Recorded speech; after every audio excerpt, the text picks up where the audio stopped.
Welcome to the Stoic Tide. Imagine living in a world where you no longer have to chase validation, where you no longer feel the sting of being overlooked, ignored, or underestimated. Imagine if people, whether in your personal life, at work, or even strangers, began to naturally recognize your worth, respect your presence, and value your contributions without you begging for attention. That is not a fantasy. That is not about manipulation. That is about aligning your life with the timeless wisdom of Stoicism. Today on Diary Stoic, we will uncover 7 powerful strategies grounded in Stoic philosophy that will make others value you deeply. And let me tell you this, if you stay until the very end, the 7th strategy is by far the most transformative, the one that emperors, philosophers, and warriors alike lived by to ensure their names and legacies would be remembered for centuries. But before we dive in, let me ask you something. Have you ever felt invisible? Have you ever wondered why no matter how much effort you put into being good, kind, or skilled, people still take you for granted? It is not about you being unworthy. It is about the way you carry yourself, the principles you live by, and the boundaries you enforce. The Stoics understood this more than anyone else. They lived in times of chaos, betrayal, war, and suffering. Yet they discovered how to hold themselves in such a way that others were compelled to respect them. Not through fear, not through wealth, but through an unshakable presence. And that is exactly what we will explore today. 7 Stoic strategies to make them value you. These are not tricks. These are not manipulative games. These are disciplines of the mind and practices of the soul that transform the way others perceive you. Because here is the truth. When you embody strength, calmness, and self-control, you become magnetic. People will not just notice you, they will value you. They will seek your approval, your insight, and your company. Not because you demanded it, but because you have become the kind of person they cannot ignore. So here's the promise. By the end of this video, you will walk away with 7 timeless Stoic lessons that you can begin applying immediately. These strategies will change how others see you. But more importantly, they will change how you see yourself. Because once you stop begging for value and instead start embodying it, the world has no choice but to recognize it. And here's a little warning. These strategies will not always make people like you. In fact, some may resent you for them. But respect is greater than popularity. Epictetus once said, "If you want to improve, be content to be thought foolish and stupid and deal. The goal is not to win everyone's approval. The goal is to stand so firmly in your worth that others have no choice but to acknowledge it." Now let me give you an intriguing preview of what's ahead. In these 7 strategies, you will learn how silence can be more powerful than words, how to establish boundaries that make people respect you instantly, how to detach from outcomes and gain control over your emotions, how to build an inner strength that makes you untouchable, and how to embody the rare quality that every Stoic from Seneca to Marcus Aurelius believed was the true source of human greatness. And remember, the final strategy, the 7th one, is the most powerful of all. It is the one that separates the average from the extraordinary, the forgotten from the unforgettable. You will not want to miss it. But I also want to make this interactive. I want you to take part in this journey with me. As you listen to this introduction, I challenge you to write a phrase in the comments section below. A phrase that reflects the mindset you are about to step into. And that phrase is, "I am unshakable." Write it down, declare it, own it. Because today you are not just learning about Stoicism, you are stepping into a higher version of yourself.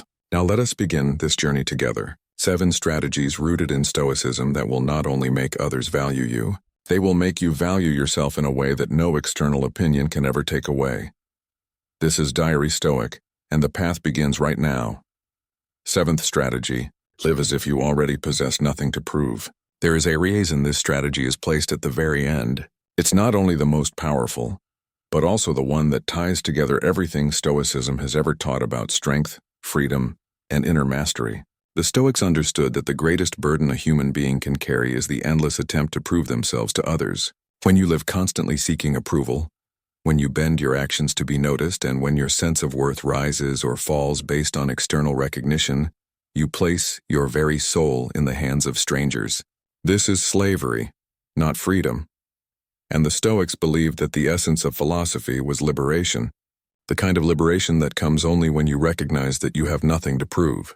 To live as if you already possess nothing to prove is to stand at the center of the storm without moving. It is to embody a calm confidence that does not waver. Whether people applaud you or ignore you, whether they admire you or despise you, this kind of confidence is not arrogance. It is humility born from strength. It is the recognition that your value is inherent, rooted in virtue and in the integrity of your actions, not in the shifting opinions of others. Imagine for a moment the way most people move through life. They are desperate to be seen. They want validation from colleagues, respect from friends, admiration from family, recognition from strangers. They dress not for themselves but to impress. They speak not to communicate truth but to win approval. They pursue goals not because those goals are meaningful, but because they believe the applause will finally give them a sense of worth. And yet, paradoxically, the harder they chase value, the less they are valued. People sense desperation, and desperation repels respect. The Stoic path is the opposite. Instead of chasing validation, the Stoic centers themselves on what they can control: their reason, their choices, their alignment with virtue. Epictetus taught that our worth is never determined by what others think of us, but by how we live in accordance with wisdom, courage, justice, and self-control. When you embrace this principle, you suddenly see the futility of trying to prove yourself. The applause fades, the criticism fades, but your actions remain. And if those actions are rooted in virtue, then you are already complete. Marcus Aurelius, an emperor who could have lived entirely for public image, constantly reminded himself in his private writings that nothing was more foolish than being enslaved by opinion. He wrote, "Ambition means tying your well-being to what other people say or do. Self-indulgence means tying it to the things that happen to you. Sanity means tying it to your own actions." He knew that if even the most powerful man in the world lived for the validation of others, he would still be a slave. Freedom, therefore, was not in conquering lands or commanding armies. Freedom was in conquering the need to prove oneself. When you live this way, something extraordinary happens. People begin to value you more not because you are asking for it, but because you radiate independence. Human beings instinctively respect those who do not beg for their approval. When you walk into a room with calm presence, when you contribute with clarity and then detach from the outcome, when you remain steady in the face of rejection or indifference, you become untouchable. Others notice. They may not always like it, but they cannot help but respect it. And here lies the paradox. The moment you stop trying to be valued is the moment people start to value you. When you are no longer seeking, you become the source. When you no longer chase, you begin to attract. This is not manipulation. It is the natural gravity of a person who is grounded, whole, and free. The transformation that comes from living with nothing to prove touches every part of your life. In conversation, you no longer speak to impress, but to speak truth. In work, you no longer obsess over recognition, but focus on excellence. In relationships, you no longer enter seeking completion, but sharing what is already complete within you. The pressure lifts, the anxiety dissolves, the constant measuring against others fades into silence, and in that silence, you discover strength. Seneca once wrote, "The man who does not value himself cannot value anything or anyone." To live without the need to prove yourself is to declare silently but powerfully that you already value yourself. You are not waiting for the world to hand you worth because you have already found it in virtue and in the discipline of your soul. This self-possession makes you rare, and what is rare is always valued. Think about the strongest individuals you have known, whether in history or in your own life. They are not the loudest, not the ones constantly drawing attention, but the ones whose presence speaks without words. Their calmness is magnetic. Their detachment is powerful. Their confidence is quiet but undeniable. This is the presence you cultivate when you live with nothing to prove. The modern world, of course, tries to drag you in the opposite direction. Social media thrives on comparison, demanding that you prove yourself daily through likes, comments, and numbers.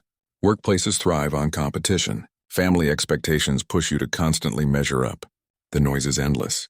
But when you step out of that noise, when you refuse to let it dictate your worth, you rise above it. Others are trapped in the race, running endlessly for recognition that never satisfies. You, on the other hand, stand still, grounded and free. And because you stand apart, people notice. To practice this principle in daily life, begin with small acts. Resist the urge to boast when you achieve something. Allow your actions to speak. Detach from outcomes, give your best effort, but do not let the recognition or the lack of it disturb your peace. Reframe rejection. When someone overlooks you, remind yourself that your virtue remains untouched. And above all, learn to seek applause only from your own conscience. As Epictetus said, "If you want to improve, be content to be thought foolish and stupid. Let others misunderstand you if they must, for your worth is not theirs to decide." This is the essence of the seventh strategy. To live as if you already possess nothing to prove, because once you stop proving, you start embodying. Once you stop begging for value, you become valuable. And once you stand firm in your own worth, the world has no choice but to recognize it. So I leave you with this challenge. Declare it openly here and now. Write the phrase, "I am unshakable," because that is the truth you must step into. You are no longer a prisoner of opinions. You are no longer enslaved by the need to prove yourself. You are free, and freedom lived fully is the ultimate reason why they will value you more than ever before. Sixth strategy, master the power of boundaries. If you truly want people to value you, one of the most powerful lessons you must embrace is the mastery of boundaries. This is the sixth Stoic strategy, and it is one that determines whether others respect you or whether they walk all over you. Without boundaries, your worth is diluted. Without boundaries, you become the person who gives endlessly and receives nothing in return. And here lies the truth. People rarely value what is freely available without resistance. But when you create firm, clear, and unshakable boundaries, you send an undeniable message. My time, my energy, and my presence are valuable, and this message forces others to respect you, even if they do not want to. The Stoics were masters of this principle long before the modern world even had a name for it. For them, boundaries were not simply about saying no to others. They were about protecting the most sacred possession of all. The mind at Epictetus taught that if you allow others to control your emotions, your schedule, or your choices, you are no longer free. He said, "No man is free who is not master of himself." This mastery begins with boundaries. To live without them is to hand over your freedom to anyone who demands your attention. But when you set them firmly, you reclaim your sovereignty, and sovereignty commands respect. Think of Marcus Aurelius surrounded by politicians, generals, and advisors, each one seeking to influence him, to pull him into their schemes, to demand his time and his decisions. Yet in his private writings, he reminds himself daily to guard his mind. He wrote, "You have power over your mind, not outside events. Realize this and you will find strength." That was not only a reflection but a shield. He knew that if he allowed others to invade his mind unchecked, he would lose the very core of his power.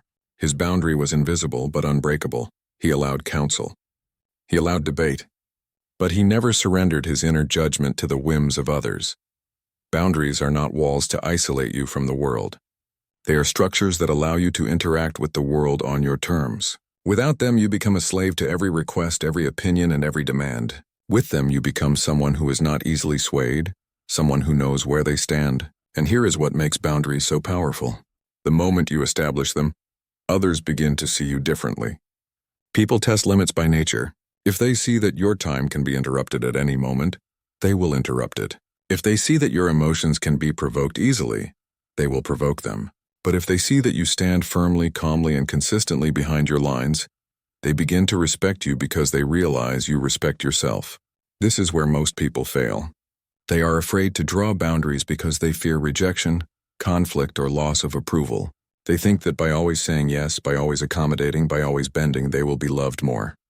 But the opposite happens. The more you bend, the less you are respected. The more you erase your boundaries, the less you are valued. People may take from you, but they will not honor you.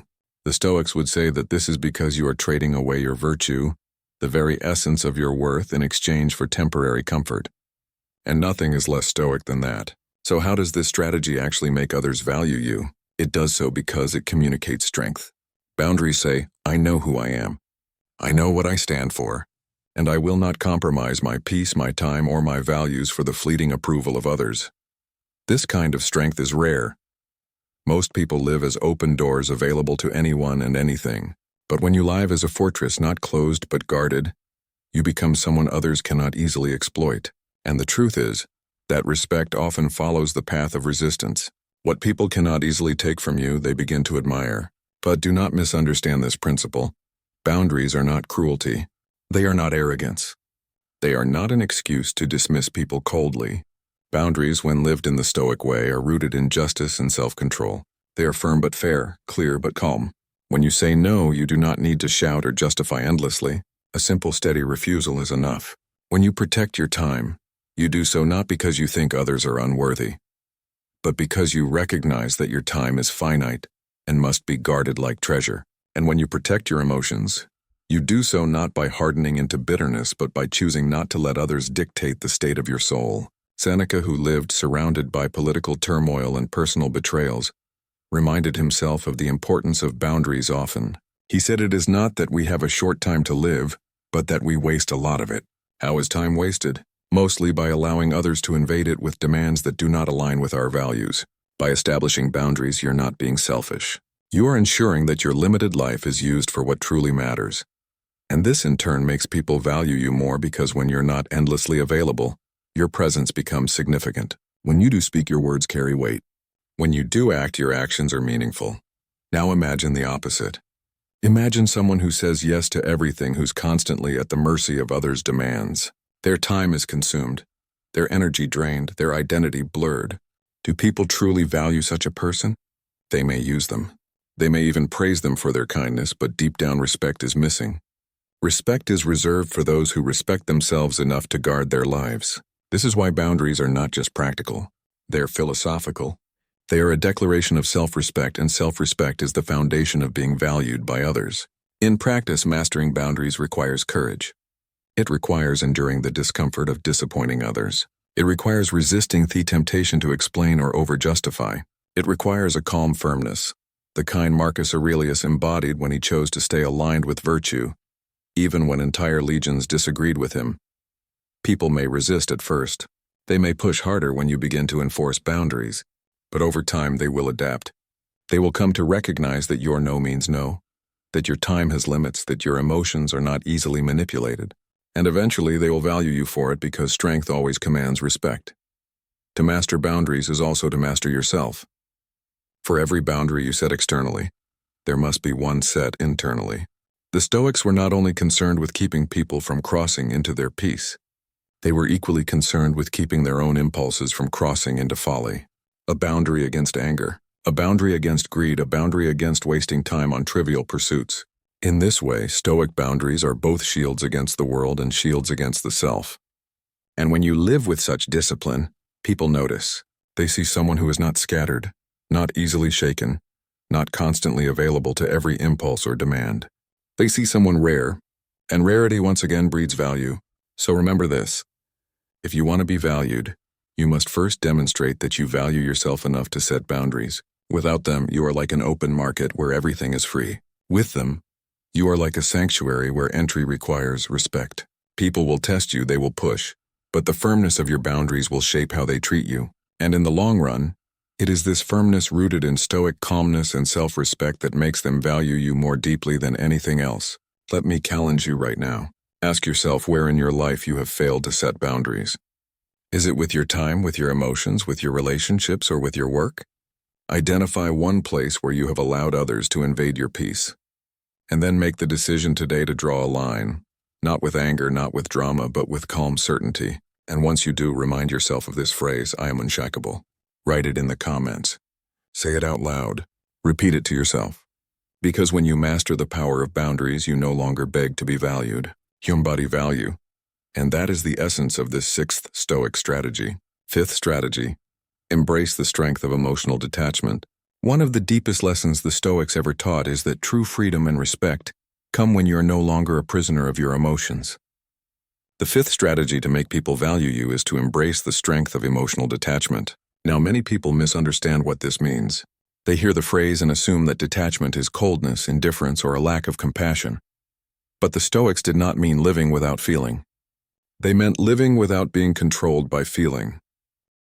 They meant that while emotions will always rise within you, your response to them is a matter of discipline. And it's in this discipline that true respect is born. Think of how most people live. They are reactive. A harsh word is spoken and they erupt in anger. A setback occurs and they collapse into despair. A person praises them and they're inflated with pride.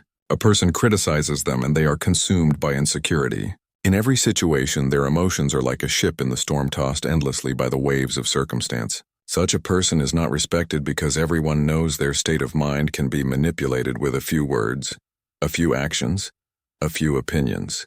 But the Stoic is different. The Stoic understands that while they cannot control the waves of life, they can control the rudder of their mind. And when you demonstrate this kind of steadiness, others cannot help but value you.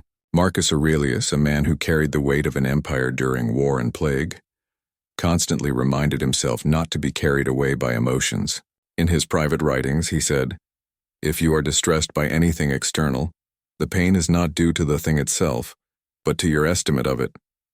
And this you have the power to revoke at any moment." That single line is the essence of detachment. The external event does not control you. Your judgment about it does. If you can master your judgment, then no insult, no setback, no loss has the power to shake you. And a person who cannot be shaken commands an immense level of respect. Let us imagine two people in the same situation. Both are insulted in public. The first lashes out shouting, defending themselves, red with anger. They may win a small victory in the moment, but they have shown their weakness. Everyone now knows how easily they can be provoked. The second remains calm, their face steady, their words measured, or perhaps they choose silence altogether. Which one do you respect more? Which one seems stronger, more dignified, more powerful? Always the one who is calm, because calmness is a sign of mastery, and mastery is always valued. This is what emotional detachment truly is. It is not the suppression of feelings, but the control of them. It is the ability to say, yes, I feel the spark of anger, but I will not let it dictate my actions. Yes, I feel the weight of sadness, but I will not let it crush my spirit. Yes, I feel the pull of fear, but I will not let it steer my choices. It is to be human enough to feel, but stoic enough to govern those feelings. Epictetus taught this lesson in the simplest and most practical ways. He told his students not to be surprised when people behaved badly, not to be shocked by betrayal, not to be shaken by insult. He compared it to walking in the marketplace and being jostled. You do not fall into rage because someone brushed against your shoulder. You expected it as part of being in a crowd. In the same way, he said you should expect people to sometimes act foolishly or cruelly. If you expect it, you are not disturbed by it. That is detachment. That is freedom. And when others see that they cannot control you with words or actions, they begin to value you more. But let us also make something clear. Detachment does not mean withdrawal from life. The Stoics did not believe in hiding from the world or becoming emotionless statues. They loved, they grieved, they rejoiced, they suffered. Marcus Aurelius wept for his children who died. Seneca wrote letters filled with warmth and care. Epictetus, once a slave, spoke passionately about freedom and dignity. But they did not allow these emotions to overthrow their reason. They felt deeply, but they lived wisely. And this balance is what made them so respected both in their time and in ours. In the modern world, emotional detachment is rarer than ever. Social media thrives on outrage, on instant reaction, on emotional chaos. News cycles are designed to provoke fear, anger, and despair. Workplaces often reward those who shout the loudest rather than those who remain steady. And relationships too often become battle of reactivity, where one person's outburst fuels another's. To live stoically today, to practice detachment is to stand out like a rock in Theriver, unmoved while the waters crash around you. People notice. They may not understand it, but they feel its gravity. They feel that your presence is different, and different when it carries strength is always valued. So how do you practice this in your own life? You begin by slowing down your response. The Stoics often spoke about the gap between stimulus and response, the moment when something happens and the moment you react. In that gap lies your power. Most people collapse the gap into nothing. They react instantly. The Stoic expands it, breathes into it, chooses wisely. Someone insults you, and instead of lashing back, you pause, you breathe, you ask yourself, is this worth my peace? Most often it is not. Someone provokes you with gossip, and instead of diving into the noise, you ask yourself, is this under my control? It is not. Someone disappoints you, and instead of drowning in despair, you ask yourself, can my grief change the outcome? It cannot, and so you choose calm. This practice is not easy. It is a lifelong discipline. There will be times when your emotions win, when your anger bursts out, when your sadness overwhelms you, when your fear paralyzes you.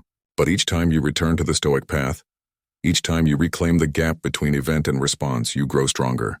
And as you grow stronger, people around you begin to treat you differently. They come to see you not as someone easily provoked or swayed, but as someone steady, reliable, and powerful in a way that is rare. That's respect. That value is earned not by force, but by self-mastery. Let us return to Marcus Aurelius for a moment. Imagine the scene. Plague sweeping through Rome, wars pressing at the borders, betrayal within the Senate, personal losses within his family. Any lesser man would have collapsed under the weight of despair or rage.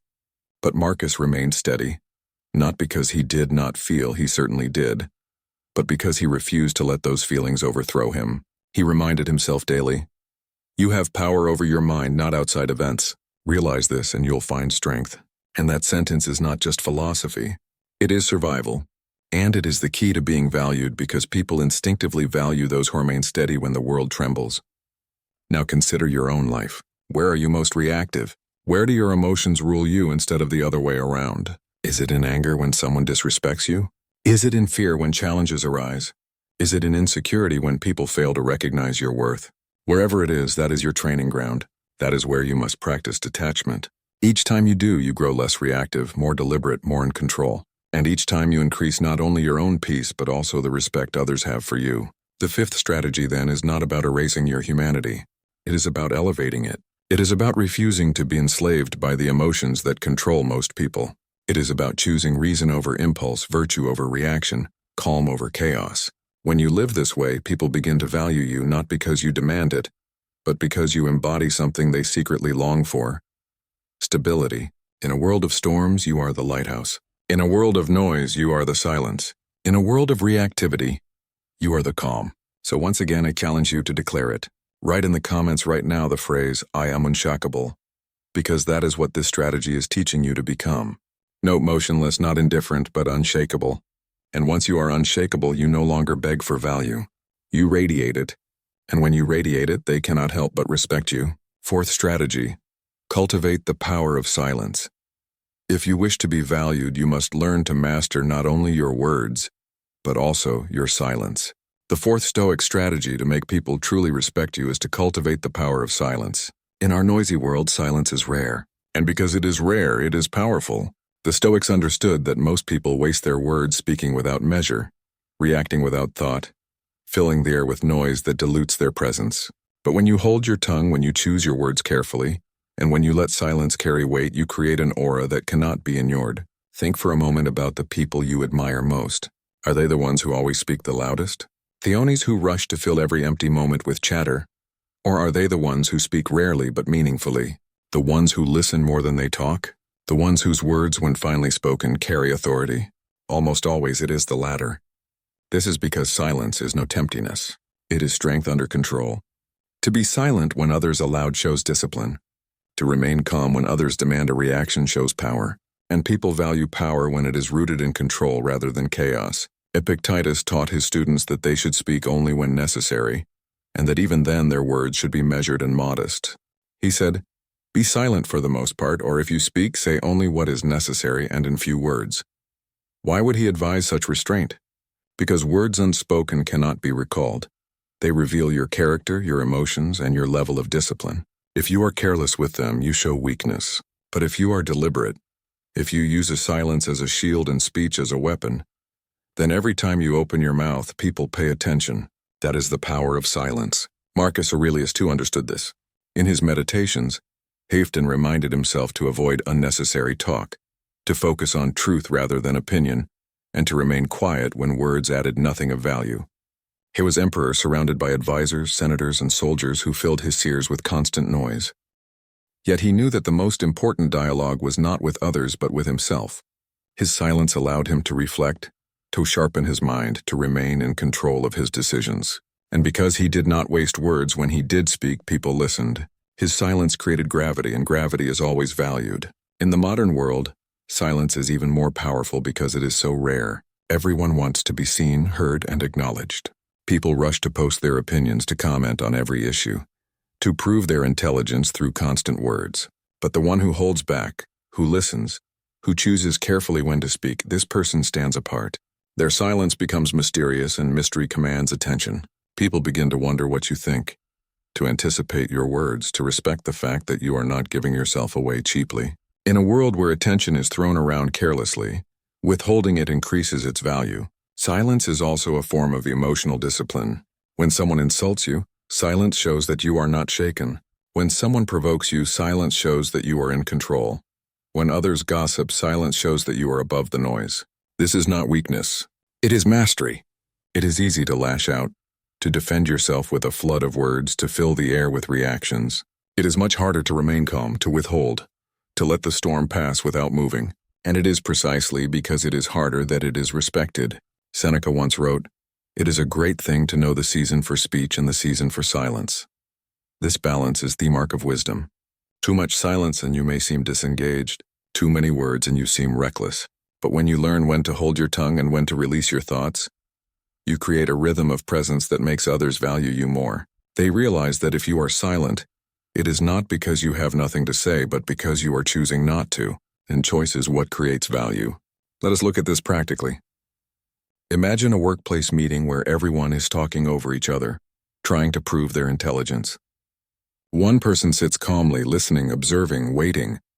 They do not rush to prove themselves. They do not need to interrupt.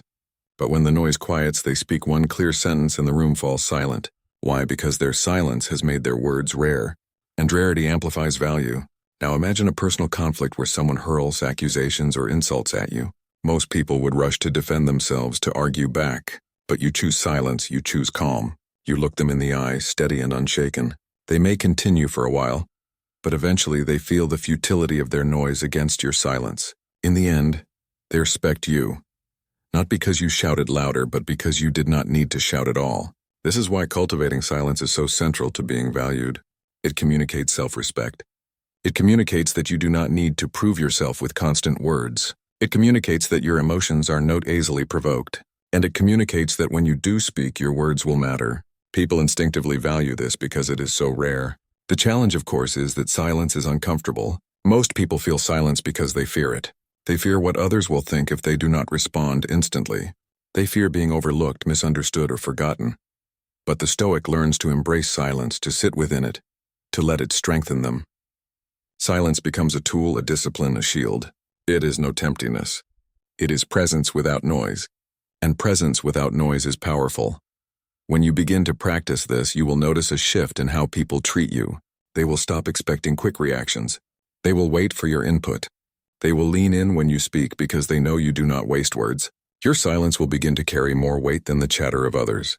And when your silence is valued, your presence is valued. But remember, the goal is not to use silence as manipulation. The Stoics never aim to play games with others' perception. The goal is to cultivate silence as a reflection of inner mastery, to be silent because you are calm, not because you are plotting, to be silent because you are deliberate, not because you are afraid, to be silent because you understand that not every battle deserves your voice and not every thought deserves to be spoken. When silence flows from wisdom rather than fear, it commands respect. So this is the fourth strategy to cultivate the power of silence, not as withdrawal from life, but as discipline within it. Not as coldness, but as control, not as absence, but as presence. When you master silence, people will value your words more, your presence more, and your strength more. Because silence is not weakness. Silence is strength restrained, and restrained strength is always valued. And now, as I have done with every strategy, I leave you with the challenge. Declare it openly and write in the comments the phrase, "I am unshakable." Because when you master silence, you become exactly that, unshakable. Not swayed by noise, not provoked by chaos, not diminished by chatter. You become someone whose presence speaks louder than words, and in that presence you will find respect, value, and the strength that no one can take away. Third strategy, build an inner fortress of discipline. If you truly want people to value you, you must become someone who cannot be easily broken, swayed, or corrupted. The third Stoic strategy to make people respect you is to build an inner fortress of discipline. The Stoics believe that while external power, wealth, or recognition may come and go, the one possession no one can take from you is the mastery you build within yourself. Discipline is that mastery. Discipline is the fortress that shields you from chaos, protects you from weakness, and radiates strength to the world around you. And people instinctively value those who are disciplined because they are rare, reliable, and untouchable. Consider the lives of the Stoics themselves. Epictetus was born into slavery, beaten and humiliated. Yet he cultivated such strict self-discipline that he rose from chains to become one of the most respected philosophers of his time. He did not have riches, armies, or political power, but he had a fortress within himself that no master could conquer. That discipline gave him dignity, and dignity made him valuable in a way no wealth ever could. Marcus Aurelius, on the other hand, had all the external power the world could offer. Yet he still reminded himself daily that discipline was the only true safeguard. He wrote, "You have power over your mind, not outside events. Realize this and you will find strength." Discipline was his fortress. keeping him from collapsing under the immense pressures of ruling an empire. Discipline is not glamorous. It is not flashy. It does not boast. But it is the foundation of every kind of greatness. Without discipline, talent wastes away, opportunities are squandered, and respect dissolves. With discipline, even the weakest beginnings can grow into strength. When others see you living with consistency, restraint, and commitment, they begin to value you not because you told them to, but because your very life shows it. Discipline is proof, and proof is respected. Think of how most people live. They are driven by impulse. They eat what they crave. They say what they feel. They follow their moods. They abandon commitments as soon as difficulty arises. They are like a door without hinges, swinging wildly with every push of circumstance. Such people are not valued because they cannot be trusted. Their lack of discipline makes them unreliable. But when you become disciplined, when you show up consistently, when you control your appetites, when you stay true to your commitments even when it is hard, you separate yourself from the masses. You become rare, and what is rare is valuable. The Stoics view discipline as a form of freedom. Most people think freedom means doing whatever you want whenever you want. But the Stoics knew that this kind of so-called freedom is actually slavery to desires, to fears, to impulses. True freedom is the ability to master those impulses, to govern yourself, to live in alignment with reason rather than whim. Seneca once said, "No man is free who is a slave to his body." He meant that if you cannot control your desires, your anger, your fears, you are not truly free. Discipline breaks those chains, and when you live in freedom, others cannot help but admire and respect you. Let us imagine a scenario. Two people are given the same task at work. The first procrastinates, complains, and delivers the work late, full of excuses. The second, though equally busy, organizes their time, stays consistent, and delivers with excellence. Which one is valued? Which one is respected? Always the disciplined one. Now extend this beyond work. In personal life, the one who manages their emotions, keeps their promises, and controls their impulses is trusted and valued more than the one who is reckless, careless, or inconsistent. Discipline communicates strength, and strength, when quiet and steady, commands respect. But discipline is not only external. It is not just about how you work, speak, or act. It is about how you govern your inner life. The Stoics practiced daily routines of reflection, meditation, and journaling to sharpen their minds and keep themselves aligned with virtue. Marcus Aurelius wrote in his journal every day, reminding himself of discipline in thought and action. Epictetus instructed his students to rehearse difficulties in their minds before they arrived, so that they could face them calmly. Seneca wrote letters to friends, training himself in self-control, reminding himself of death, reminding himself of the brevity of life. These practices built an inner fortress so strong that no external storm could tear it down. Discipline is also visible in how you handle pleasure and pain. Anyone can resist when circumstances are easy, but the true test of discipline is in adversity and temptation. The Stoic remains disciplined when insulted, when ignored, when suffering loss. They remain disciplined when offered pleasures, luxuries, or distractions that could weaken their character. This balance, this consistency, is what sets them apart. People value those who remain steady in extremes because steadiness is so rare. In our time, the absence of discipline is everywhere. Most people cannot commit to anything beyond a fleeting moment. They abandon goals when results are not immediate. They give up on relationships when challenges arise. They sacrifice health for convenience, character for comfort, virtue for pleasure. And because undisciplined people are everywhere, the disciplined person stands out like a mountain in a field of sand. They do not collapse when life presses down on them. They remain standing, and others look to them as a pillar. That pillar is valued not because it demands attention, but because it naturally holds weight. To build this inner fortress, you must begin with small acts. Discipline is not achieved in a single moment of willpower. It is forged daily in choices so small that most people ignore them. Waking up at the time you promised yourself even when you do not feel like it. Choosing healthy food over indulgence even when cravings call. Remaining silent instead of arguing even when provoked. Completing a task with excellence even when no one is watching. Each of these acts is a stone, and each stone builds the fortress. Over time, the fortress becomes unshakable. And when people encounter someone with such consistency, they cannot help but value them. But discipline is not about perfection. The Stoics did not demand that you never fail, never stumble, never break. They knew that human beings are fallible. What mattered was returning to the path each time you stray. Seneca wrote, "I will keep the seriousness of a judge, the piety of a priest, the discipline of a soldier, the innocence of a child, and the generosity of a benefactor. He did not claim he already lived this perfectly. He claimed it as his direction, his discipline, his fortress in progress. So do not think discipline means you must never falter. It means that even when you falter, you return, rebuild, and remain committed. The beauty of discipline is that it does not need to be advertised. People notice it without you saying a word. They see your consistency, your steadiness, your calm. They sense that you are not easily distracted or controlled. They realize that your time, your energy, and your character are not scattered but focused. And this realization creates respect. Discipline does not beg to be valued. It simply is valuable. So the third strategy is this: build an inner fortress of discipline. Build it in your habits, your words, your emotions, and your thoughts. Build it slowly, stone by stone, day by day. Do not expect others to notice instantly. Do not even build it for them. Build it for yourself because it is the only fortress that will last when all else crumbles. And when you do, people will begin to value you. Not because you demanded it, but because you have become rare, steady, and strong. And as with every strategy, I leave you with the same challenge. Write it now. Declare it boldly and own it with conviction.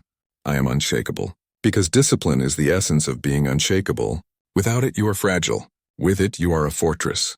And when you are a fortress, people will respect and value you because they know you cannot be broken. Second strategy: command respect through consistent integrity. If you want people to value you deeply beyond temporary admiration or shallow recognition, you must live with consistent integrity. The second Stoic strategy is not about appearances, clever words, or the pursuit of reputation. It is about aligning every action with your principles so firmly that people cannot doubt your character. The Stoics believed that integrity, living in accordance with virtue without contradiction, was the highest form of strength. And it is this strength, steady and unshaken, that draws respect. People may not always like you. They may not always agree with you, but they will value you if they know that your word is truth. Your actions are consistent and your life is not divided. Integrity is rare. Most people compromise their values when pressure comes. They bend their principles when rewards tempt them or when fear threatens them. They say one thing in public and live another in private. They promise much and deliver little, and because this is so common, integrity stands out like a beacon. When others see a person who remains true, even when it is costly, even when it is inconvenient, they cannot help but respect it. The Stoics understood this deeply, which is why they elevated integrity to the center of their philosophy. Epictetus, who knew hardship from slavery to freedom, warned his students never to betray their philosophy with their actions. He said, "Don't explain your philosophy, embody it." For him, integrity was not about speeches or debates. It was about living in such a way that your life itself became your philosophy. If you claim to value wisdom, then you must act wisely. If you claim to value courage, then you must face fear with resolve. If you claim to value justice, then you must treat others fairly even when it brings you no advantage. To fail in this was to be divided, and division weakens value. But to succeed was to embody strength that others could not ignore. Marcus Aurelius, though emperor, constantly reminded himself not to be corrupted by the temptations of power. He wrote in his journal, "If it is not right, do not do it. If it is not true, do not say it." That simple sentence was his guide, and it reveals how seriously the Stoics took integrity. Marcus knew that his soldiers, senators, and citizens might flatter him, fear him, or try to manipulate him, but his true worth was determined only by his alignment with virtue. If his power corrupted his integrity, then his empire meant nothing. If his power strengthened his integrity, then his empire reflected justice. He understood that being valued was not about pleasing everyone. It was about remaining true to himself in every moment. Seneca, who lived in the dangerous court of Nero, also emphasized the value of integrity. Though he was forced at times into compromise, his letters revealed constant reminders to himself and to others that nothing is more destructive than hypocrisy. He said, "It is not the man who has too little, but the man who craves more that is poor." This was not only a statement about wealth, but about character. A man who constantly craves approval, who constantly craves recognition, who compromises his values for temporary gain, is impoverished in integrity, and such a man cannot be respected. In practical life, integrity means that your words and actions align. If you promise something, you follow through. If you speak a value, you live it. If you commit to a standard, you uphold it even when no one is watching. Most importantly, integrity is not situational. It is consistent. People respect consistency because it gives them something solid in a world full of shifting sands. They may disagree with you, but if they know you stand by your principles, they will value you. But if you shift with every wind, they will see you as unreliable, and unreliability destroys respect. Think about the power of trust. A person with integrity is trusted even by their enemies. Why? Because integrity is predictable. If you are honest, your enemy knows where you stand. If you are just, your enemy knows you will not betray your principles. If you are disciplined, your enemy knows you will not be easily corrupted. Trust is built not on perfection, but on consistency. And consistency is the essence of integrity. And because trust is the foundation of value in any relationship, integrity becomes the direct path to being valued. But integrity is difficult because it requires sacrifice. It is easy to tell the truth when it costs you nothing. But can you tell it when it costs you comfort, money, or status? It is easy to act with justice when it benefits you. But can you act with justice when it harms you? It is easy to stay disciplined when people are watching. But can you do it when you are alone? The Stoics challenged themselves daily with these questions. They practiced hardship to test their courage. They reflected on death to test their humility. They lived as if every moment was a chance to prove their integrity, not to the world, but to themselves. And in proving it to themselves, they earned the respect of others. The modern world tempts you every day to compromise your integrity. Advertisements promise shortcuts. Workplaces reward results even when they are gained through dishonesty. Social pressures push you to conform, even when conformity betrays your values. But when you refuse, when you hold your ground, when you say, "No, this is not right and I will not do it," you become someone people notice. They may resist you. They may even resent you. But deep down they value you because they see in you what they lack in themselves. The courage to remain whole. Living with integrity also frees you from the exhausting game of appearances. Most people live split lives, one version in public, another in private, one face for friends, another for strangers. But the Stoic seeks unity. The same person you are in private is the person you are in public. The same values you claim in speech are the ones you live in silence. This wholeness creates peace, and peace radiates strength. Others sense it even if they cannot name it, and they value you for it. Now ask yourself, where in your life have you been tempted to compromise? Where have you spoken words that your actions did not support? Where have you promised but not delivered? Where have you bent your principles for comfort or approval? These are the cracks in your fortress of integrity, and every crack weakens your value. The Stoic path is not to condemn yourself, but to repair the cracks daily. Integrity is not perfection. It is commitment. It is choosing again and again to align with virtue. When you live with integrity, you will not always be popular. Some may dislike you because you will not bend. Some may resent you because you expose their lack of discipline. Some may even oppose you because your integrity makes their corruption harder to hide.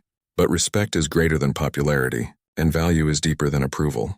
The Stoics never sought to be liked. They sought to be virtuous. And in being virtuous, they earned a respect that has outlasted centuries. So the second strategy is clear. Command respect through consistent integrity. Do not chase reputation. Do not perform values for the applause of others. Live them, embody them.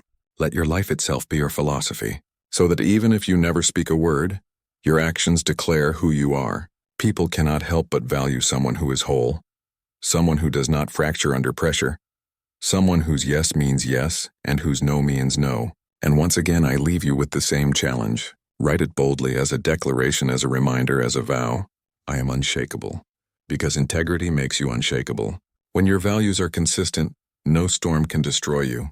And when you live this way, you will not need to beg to be valued. You will simply be valued because the strength of integrity commands it.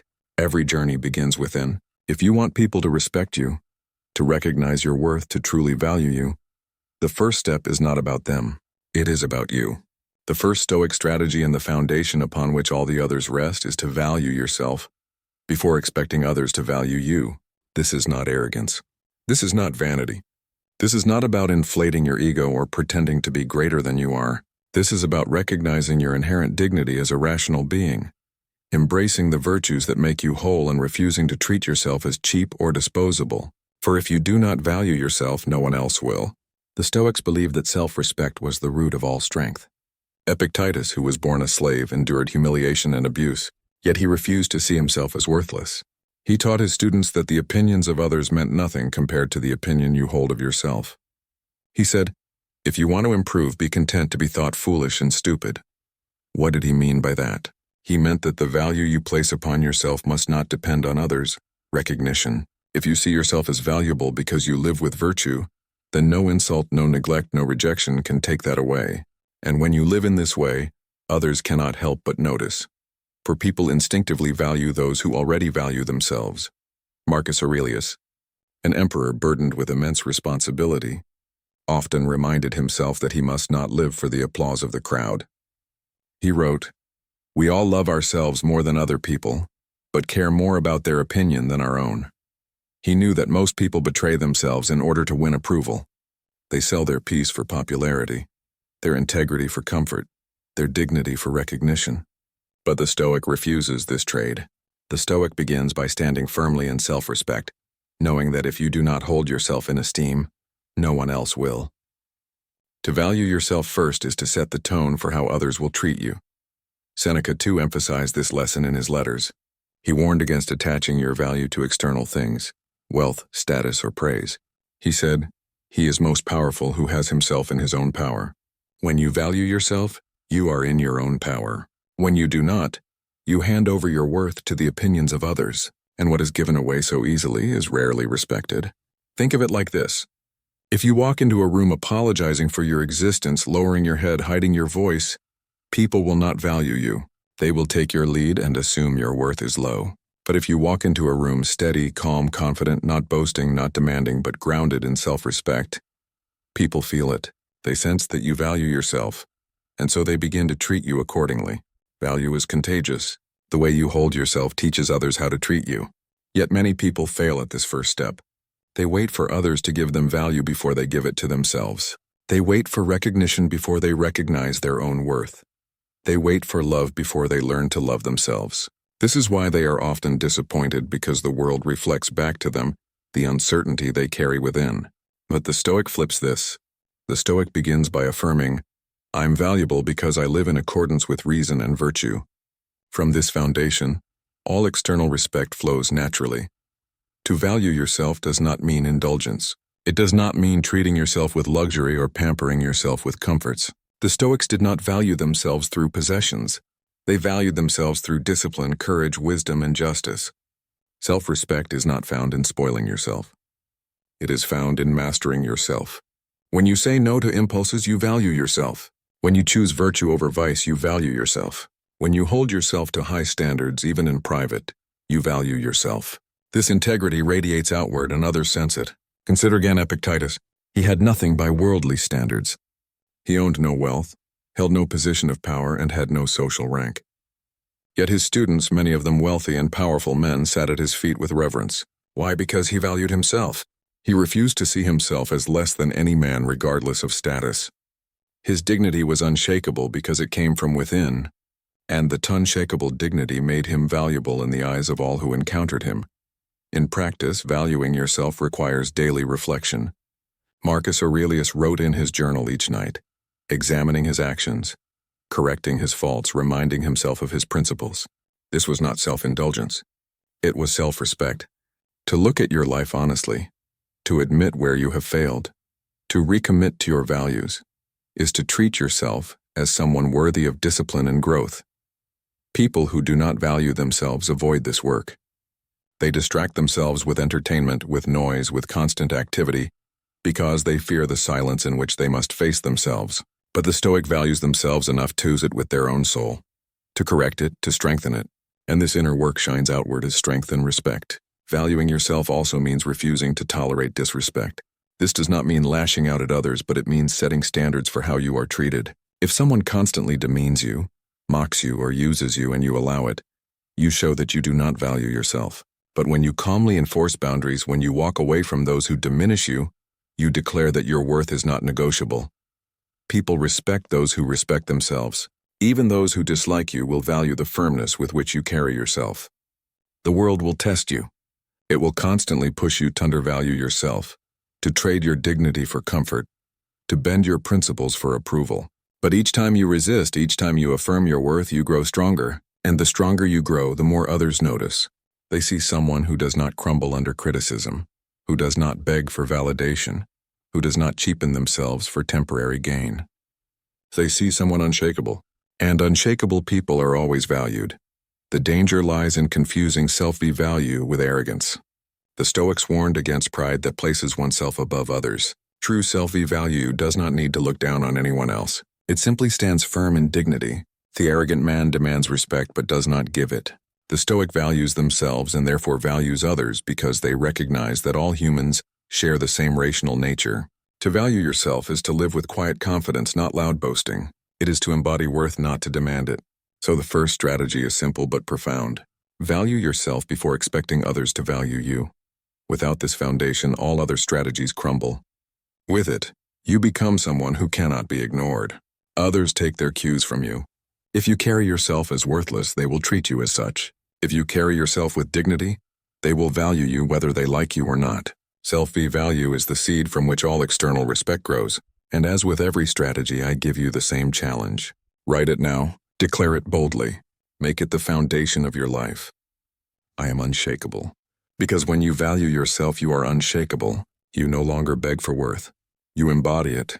And when you embody it, others cannot help but recognize it. And so we have reached the end of this journey together. You have walked through 7 Stoic strategies, each one designed not to manipulate others, not to trick them into valuing you, but to transform the way you live, the way you see yourself, and the way you command respect simply by existing in alignment with timeless principles. We began with the truth that you must value yourself before expecting others to value you. Because if you do not carry dignity within, no one else will ever grant it to you. We learned the necessity of integrity, that consistency between words and actions is the foundation of trust, and trust is the foundation of being valued. We explored the fortress of discipline, the daily commitment to mastery over impulse, which turns you into someone rare, steady, and respected. We saw the immense strength of silence, the ability to hold back words, to let calmness and restraint speak louder than noise.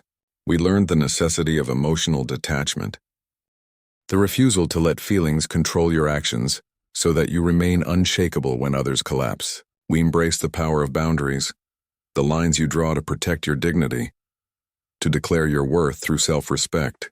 And finally, we uncovered the ultimate principle to live as if you have nothing to prove, because the moment you stop chasing value is the moment you embody it. Together, these 7 strategies form not just a guide to being valued by others, but a philosophy of living, and that is the essence of Stoicism. It is not a trick for gaining respect, but a discipline for living with virtue. Respect, value, admiration, these are the natural byproducts of living well, not the goals themselves. The Stoics never sought applause, yet their names echo through history. They never sought recognition, yet emperors, slaves, and citizens alike turned to their wisdom.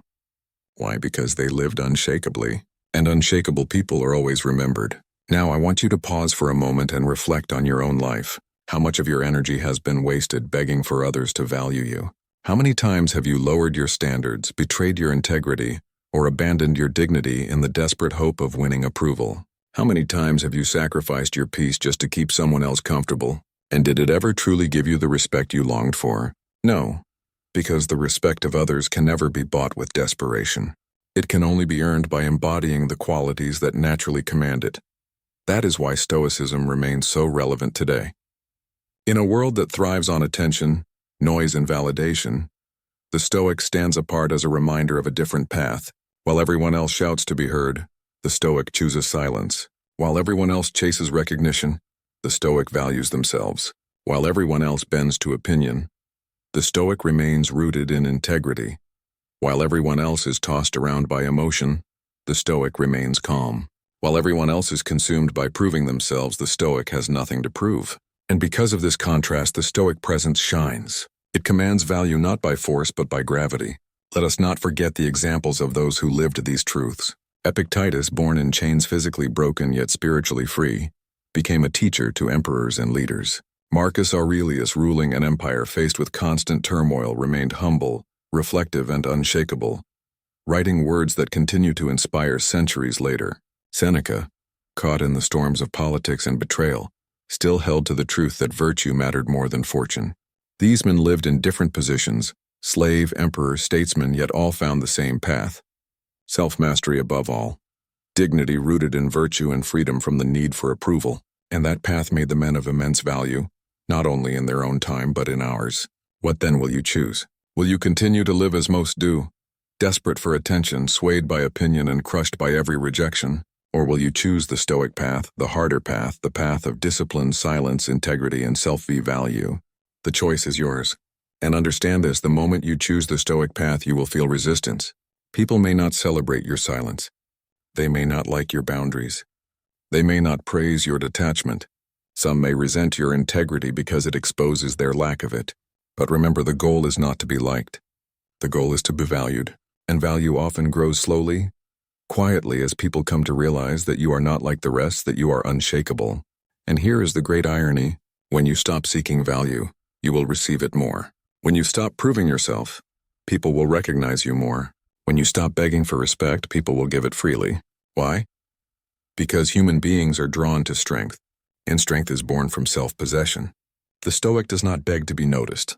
The Stoic simply is, and in their being they radiate presence. That presence cannot be ignored because it carries weight. Now let me leave you with one final reflection. Imagine yourself 10 years from now. Imagine looking back at the version of you who lived begging for value, begging for respect, begging to be noticed.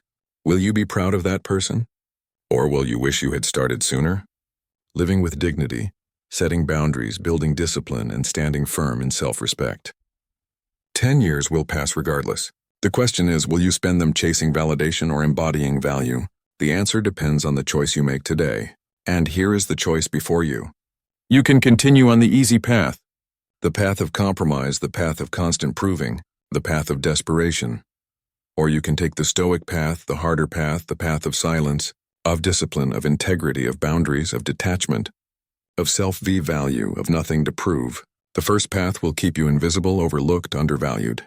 The second path will transform you into someone unshakable, someone respected, someone valued, not because you asked for it, but because you became it. Which will you choose? If you have followed this far, if you have listened and reflected, then you already know the answer. You know that the only path worth walking is the path of strength, the path of freedom, the path of virtue. And if you choose it, then let this be your declaration, your mantra, your seal upon this journey. I am unshakable. Write it down. Speak it out. Carry it with you. Let it remind you in moments of doubt, in moments of rejection, in moments of temptation, that your value does not depend on others. It depends on you and you alone. This is the heart of Stoicism. This is the heart of being valued, not chasing, not begging, not proving, but embodying. And when you embody, the world notices, the world values, the world respects, because strength cannot be hidden, integrity cannot be ignored, and self-respect cannot go unnoticed. So as we close this journey, let me leave you with one final thought. You have nothing to prove because you already are enough. You have everything to gain because you have chosen to live with virtue, and you have every reason to stand tall because you are unshakable. This is the Stoic Tide. This is your path, and it begins